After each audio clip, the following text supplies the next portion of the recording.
many medicines being advertised on TV. And don't they sound good until they get to the side effects? And they say them so quickly in such an even tone, I'm not even sure what I heard.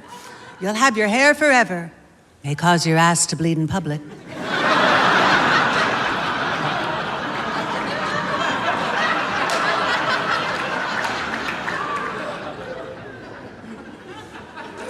I had a blood test recently. Turns out I have high cholesterol. Luckily, it's balanced out by low self-esteem.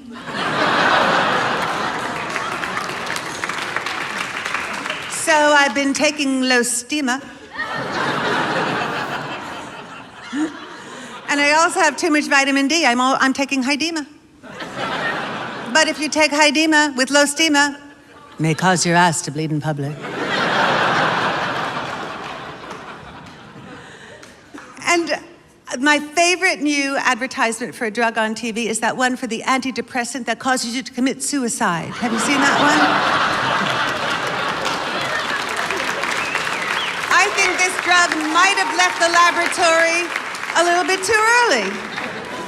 And Ambien, that sleeping pill, studies have shown people have walked in their sleep, talked in their sleep, cooked in their sleep, and cleaned in their sleep.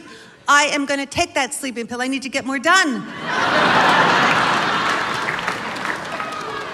So many drug ads, I'm beginning to think there are things wrong with me that I've been previously unaware of.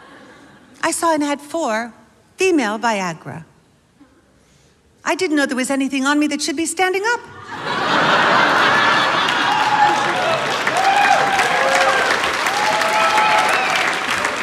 And I don't want to see any more ads for Cialis till they explain why couples must use separate bathtubs. Does that make any sense to you? Once they drag the tubs up to the top of the mountain, aren't they too tired to have sex?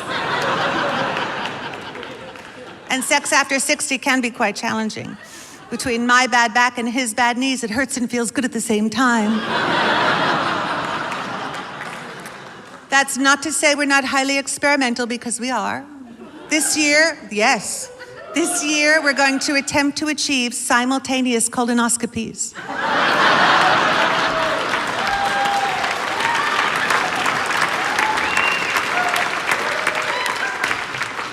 And last week we did have a surprise sexual encounter. It was so exciting. It was at 2 a.m. when we bumped into each other on the way to the bathroom. But things change. The meaning of words change. Getting lucky changes. In your 20s, getting lucky, meeting someone you're attracted to. In your 40s, getting lucky, finding a parking space. In your 60s, getting lucky, threading a needle. Good in bed, the meaning of that changes too. You know what? My husband is fantastic in bed. He stays very, very still, and he doesn't snore.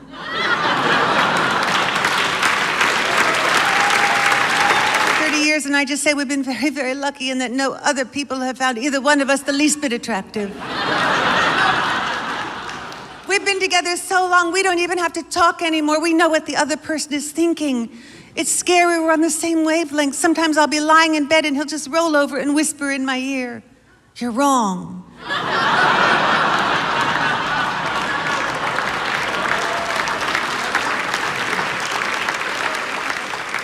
I think honesty is very important in a relationship. I think it must be avoided. And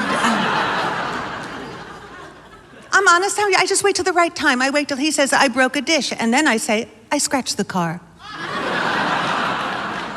"I lost my wallet. I kicked your mother." Because my mother-in-law is a cranky woman. She is, and she has arthritis, and she won't take any pain pills because she doesn't want to become addicted. She's 90. What's the worst thing that could happen? For the last 10 years of her life, she'll be in a good mood. But you try to help people. We bought her one of those walk-in bathtubs, but she keeps filling it up and then opening the door. So Martin and I have gotten along much better since the GPS system was invented, so we don't fight as much in the car. Well, the first GPS lady, we had to get rid of her because she sounded like his mother, and they'd pull over and argue for hours, but I remember the first time we got in that car and we were going to San Diego. He just programmed it in and everything was going great till we changed our minds. We were going to San Diego. We changed our minds. We decided to go to Los Angeles. And we didn't know how to tell the car. We finally had to go to San Diego just to shut her up.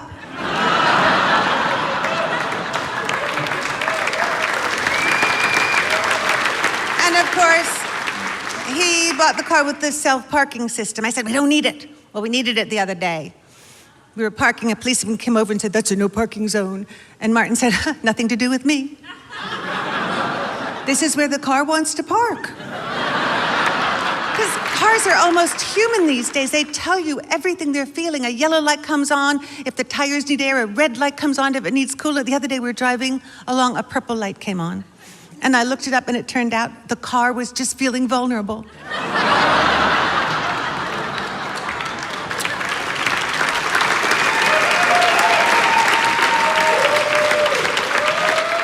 My car was in the shop and I had to drive Martin's car, and you know what happened? I bumped into a pole on the passenger side.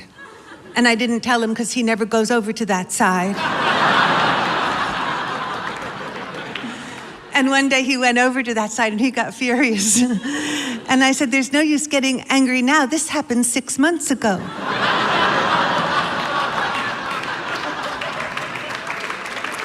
So I finally got a new car because you know what I wanted? I wanted a keyless ignition. Because don't you hate looking for that key? I just said, I deserve a keyless ignition.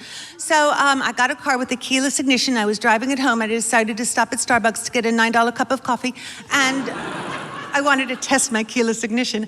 And I came out and I held my coffee because I knew I didn't have to go in my handbag. And I would just pull the handle and it didn't work. No. And I said, maybe I'm aiming it wrong. And I turned and I put nothing. And finally a guy came out and told me what I was doing wrong. I felt so dumb. He said, that's my car. Why didn't anyone tell me I was going to have to memorize so many passwords in my life? Oh, are you feeling my pain? Because I feel yours. I tried so hard and I got locked out of my own bank account because I tried to reset the password and I couldn't remember my mother's maiden name, and then I did it wrong, and then it was going to be 4 days before they'd allow me. So finally I had no choice. I had to hire a hacker. But now they have 1Password. It's a new app. And you just have to remember 1Password, and you put all your passwords underneath that 1Password. So I did that. And I forgot that 1Password. But there are all these new websites too. Findyourfamily.com, that's a new website. Is there anyone here who thinks what they need in their lives is more relatives? And I did try that one where you find your ancestors, and I'm not sure how valid it is, but I did the thing, you spit in the envelope and you send it in, and the results were kind of interesting. You know what? It turns out my great-great-grandfather is SpongeBob SquarePants. Who knew?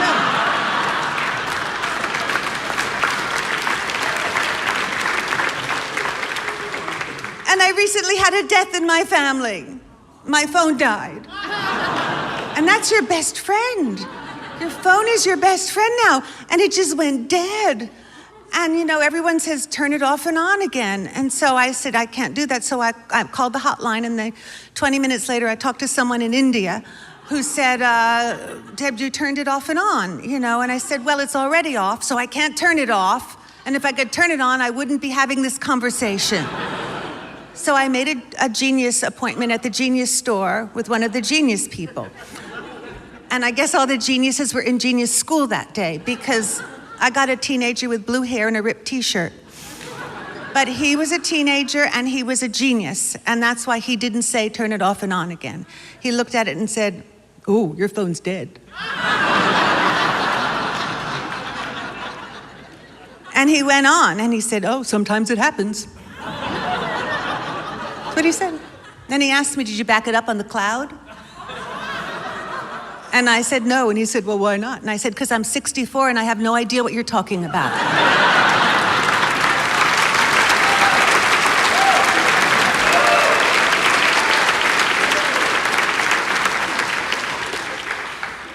He said, well, you should have backed it up on the cloud. I said, stop saying cloud. And he said, but the cloud. I said, okay, now get your mother on the phone. guess he was a genius because I walked in, I wanted him to fix my phone, and I ended up spending $800. And I hate not getting a bargain because this is the time in the world where you can get such good deals. You go on eBay. You know what I got? Oh, I got the best deal on a pair of eclipse glasses the day after the eclipse. But she's in the 10th grade. High school's almost over. It gets so expensive. Luckily, Martin and I thought ahead. And when Molly was a baby, we put away some money for bail.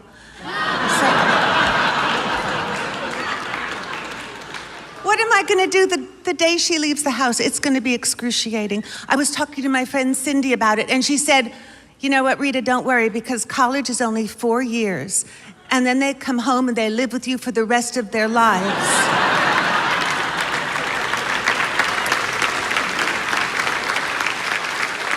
Because she has a son, wait do you hear? He went to Ivy League college, came home, lives in the basement, and he's a bouncer. Not at a nightclub, he just has a ball and he likes to bounce it. And there are gonna be no jobs anyway. I mean, what's Molly gonna do? I was trying to think what the world is gonna need in the future, and I think what Molly should be is a tattoo remover.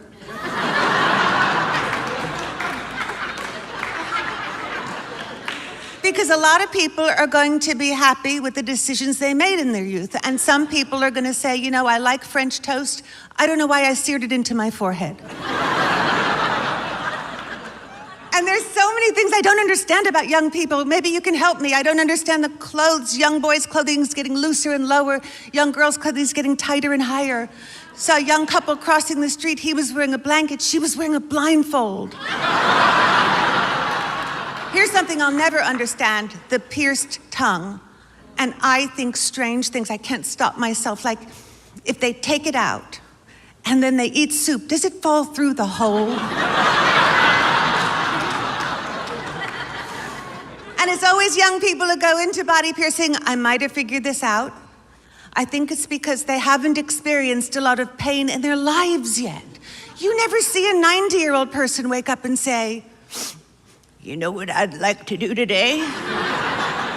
Just as a present to myself.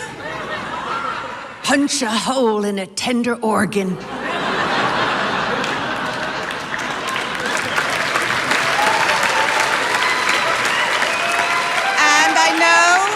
I know tattoos are all the rage, and I would never get one, but you know what? Luckily, on my left leg, I have a vein in the shape of a ship.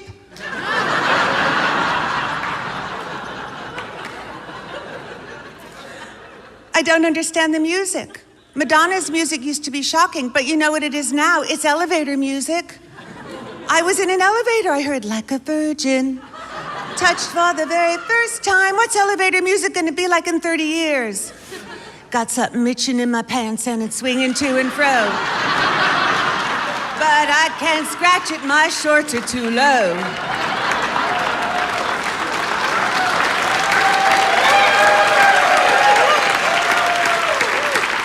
For your enjoyment, that was performed by the Mormon Tabernacle Choir. Good thing about getting older is I have vintage clothes and I'm the original owner. So this dress I originally wore in Comic Relief in 2006. Thank the Lord it stretches. And I don't have Spanx on either. Gaffer tape, yes. Tried duct tape, but it didn't hold. I don't give any of my clothes. I have my clothes carefully divided up into 3 groups. Clothes I can wear now. Clothes I might be able to wear again at some point.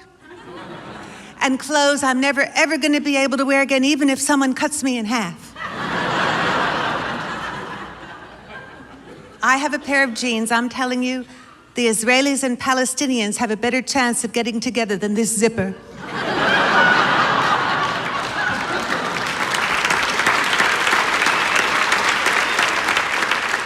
I won't give up. There's always a chance I could get shingles and lose a few pounds. Because women were always trying to get into better shape, but I have friends now who are having operations. Not a good idea. One of my friends had that balloon put in her stomach, but you know what happened? She sneezed and it came undone and she flew around the room.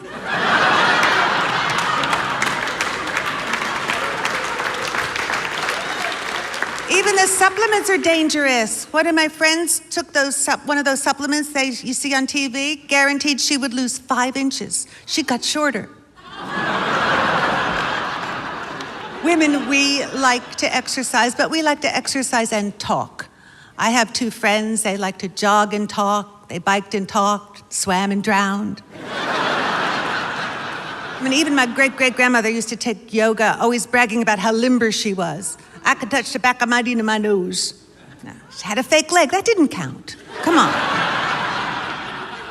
So I have given this subject a lot of thought, and I have decided that as an older woman, I do not want to be in really good shape, and I'll tell you why. Because I don't want to be one of those women who looks great from the back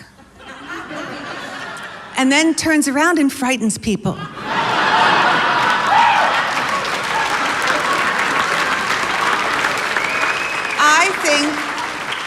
I think the back should match the front. That's what I think.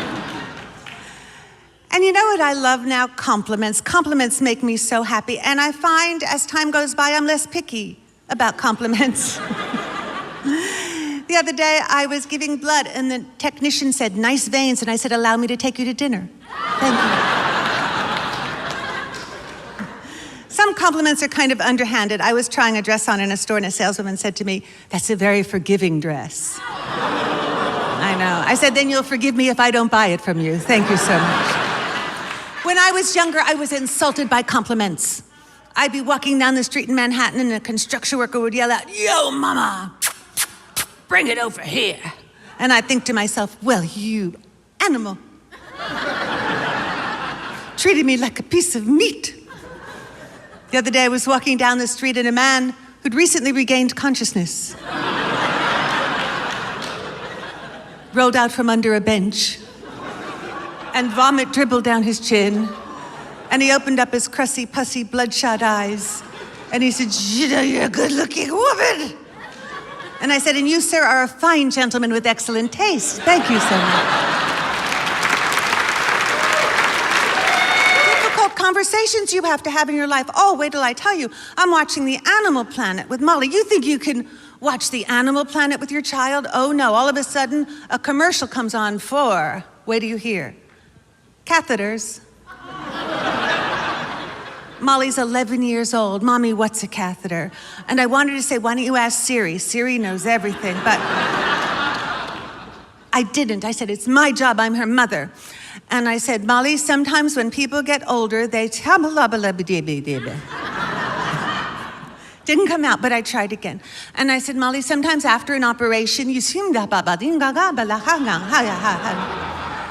Oh, it was so difficult. But finally, I said, "You know, Molly, a catheter is a thermometer for cats."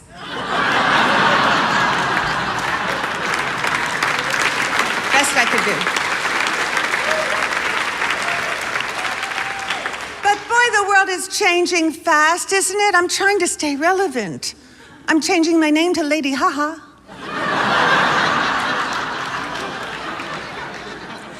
And I'm not sure if you can tell by just looking at me, but I've Ubered. Yes, I have. I have Ubered. It wasn't easy for me to Uber. All my life, my parents said, never get into a car with a stranger. Now what I do is I wait on a dark street corner for a sketchy car to pull up, driven by a total stranger, and I get in, and I tell them where I live.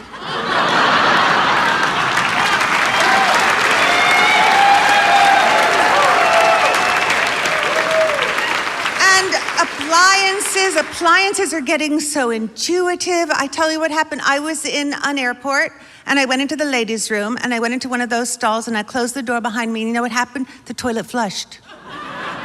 And just for a second, I thought, maybe I'm wrong. Maybe I already went.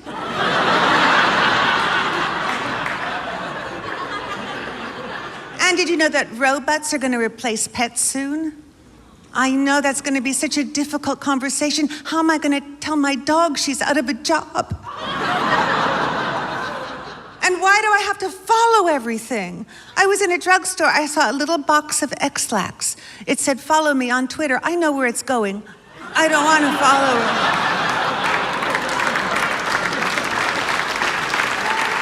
you can't just buy things anymore. People want so much information. I bought a frying pan. The sales lady said name, address, phone number, zip code, email. I said, can I ask you something? She said, yes. I said, are you planning to stay in touch with this pan? She said, no, but you can follow it on Twitter. I don't want...